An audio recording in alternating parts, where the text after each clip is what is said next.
এই গোরস্থান নিয়ে নানান গুজব রয়েছে, ভূত, ছায়া, নানান শব্দ, কিন্তু আমি এখানে ফিল করেছি মৃত্যু, নীরবতা আর ইতিহাসের বিস্ময়। তবে আমার কিন্তু একটা অভিযোগও রয়েছে, ওই বিয়েবাড়ির এলাহি খাবারের মধ্যে ওই নুন, ঝাল, টক, মিষ্টির একটু ডিসব্যালেন্সের মতো। সাথে থাকুন শেষ পর্যন্ত, ঘুরতে ঘুরতে সব বলবো। কারণ লুনালগ নিছক কোনো ভ্রমণ কাহিনী নয়, এখানে অনুভূতি আর অনুসন্ধান লুকোচুরি খেলে।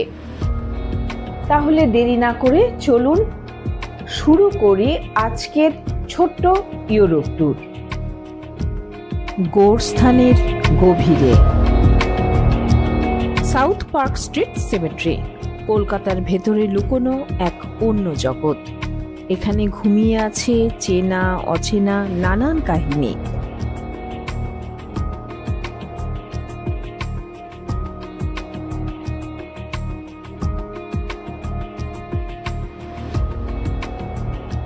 প্রিন্সেপ ঘাট নিশ্চয়ই আপনাদের খুব চেনা জায়গা।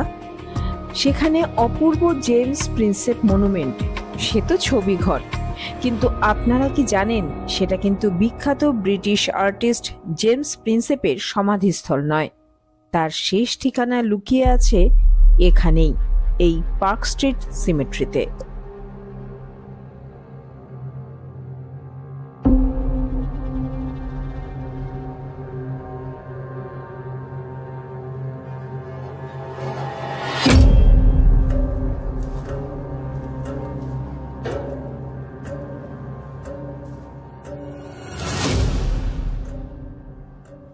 আবার বাংলার নবজাগরণের অন্যতম পথিকৃৎ হেনরি লুই ভিভিয়ান ডিরোজিওর সমাধিও রয়েছে এই সিমেট্রিতেই। মাত্র 22 বছর বয়সে 1831 সালে কলেরা আক্রান্ত হয়ে মৃত্যু হয় তার।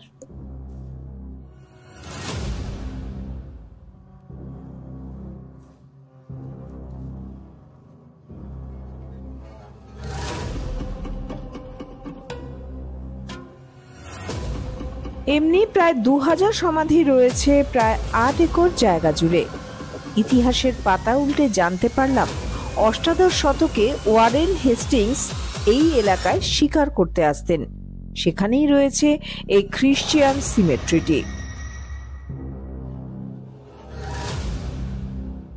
পার্ক স্ট্রিট, যেটাকে আগে বলা হতো বুরিয়াল গ্রাউন্ড রোড, আজকের মাদার টেরেজা সরণি। পার্ক স্ট্রিট মেট্রো থেকে নেমে এশিয়াটিক সোসাইটি ক্রস করে মিনিট 10 হাঁটলেই রাস্তার ডান পাশে চোখে পড়বে পৃথিবীর অন্যতম প্রাচীন নন চার্চ কবরস্থান। 1767 সালে স্থাপিত। 1830 সালে অফিসিয়ালি এটি বন্ধ হয়ে যায়, তবে এর পরেও কয়েক বছর এখানে সমাধিস্থ করা হয়েছে।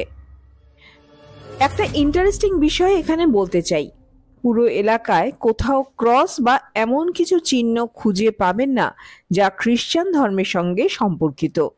পুরো এলাকায় গথিক স্টাইলের টম্ব মনুমেন্ট তৈরি হয়েছে, এমনকি হিন্দু ও মুসলিম সংস্কৃতির ছোঁয়াও রয়েছে বেশ কয়েকটিতে।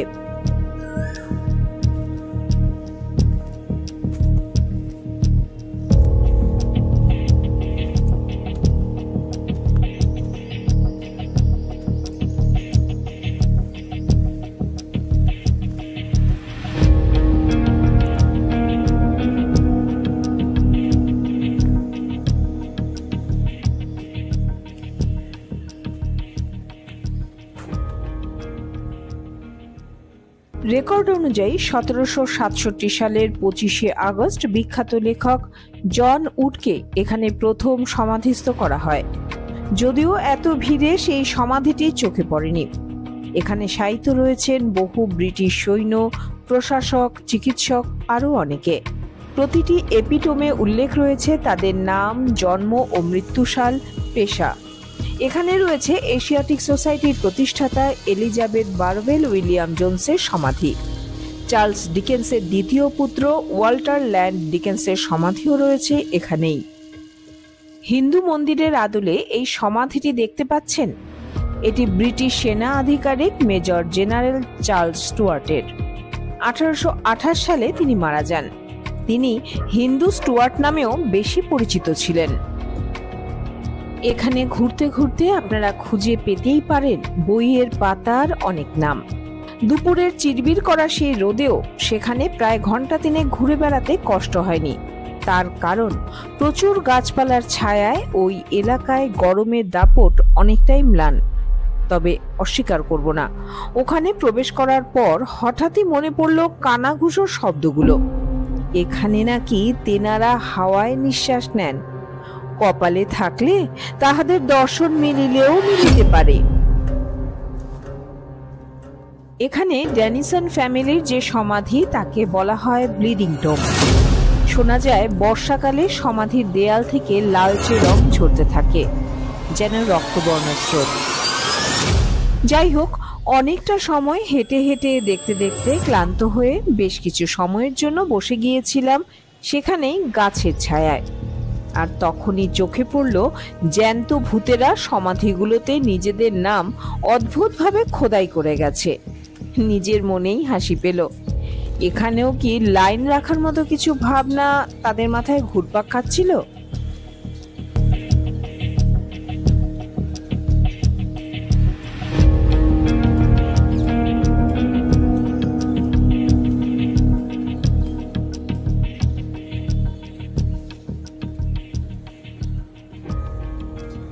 ব্যস্ত রাস্তার পাশে ওই সিমেট্রির ভেতর নিস্তব্ধতাটা হঠাৎই কিছুটা ঘেটে গেল।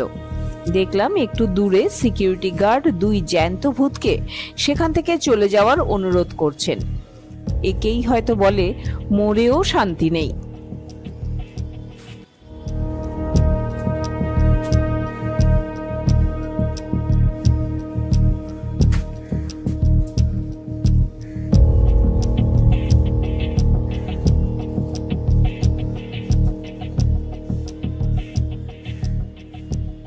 একবার নাকি আর্ট গ্যালারি তৈরির চেষ্টা হয়েছিল এখানে, সেই অনুযায়ী ভাঙচুর শুরুও হয়েছিল, কিন্তু শেষ পর্যন্ত আদালতের নির্দেশে সেই কাজ বন্ধ করে দেওয়া হয়।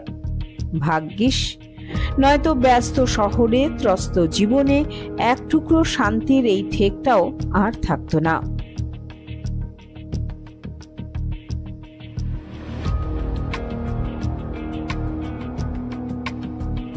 ক্যামেরা থাকলে 50, না থাকলে 25 টাকার টিকিট কেটে এখানে ঘন্টা দুয়েকের জন্য শান্তির সন্ধানে আসতেই পারেন।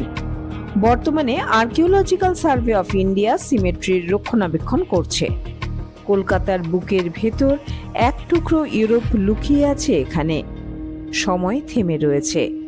পাখির ডাক আর পাতার শব্দ নিস্তব্ধতার গভীরতাকে আরো বাড়িয়ে দিয়েছে।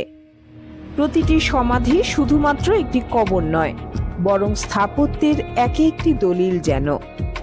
250 বছরের বেশি সময় ধরে এই মৃত্যু নগরীতে জমে আছে কলকাতার অচেনা কত ইতিহাস। পর্যটক হন বা ইতিহাস প্রেমী, এই গোরস্থান শহরটাকে নতুন চোখে দেখাবে আপনাকে।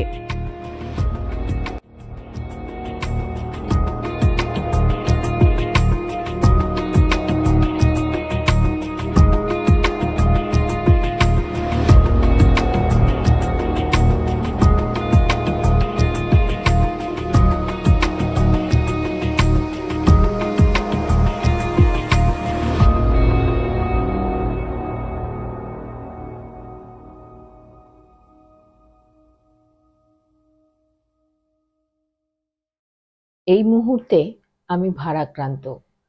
না, কোনো ভূতের ভারে নয়, বরং এক অদ্ভুত অনুভূতি ঘিরে রয়েছে আমাকে।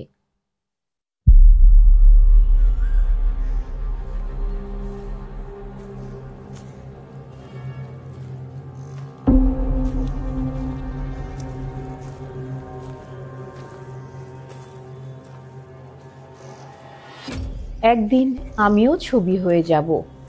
সেদিন কেউ কি এমনি করে খুঁজবে আমার গল্পগুলো?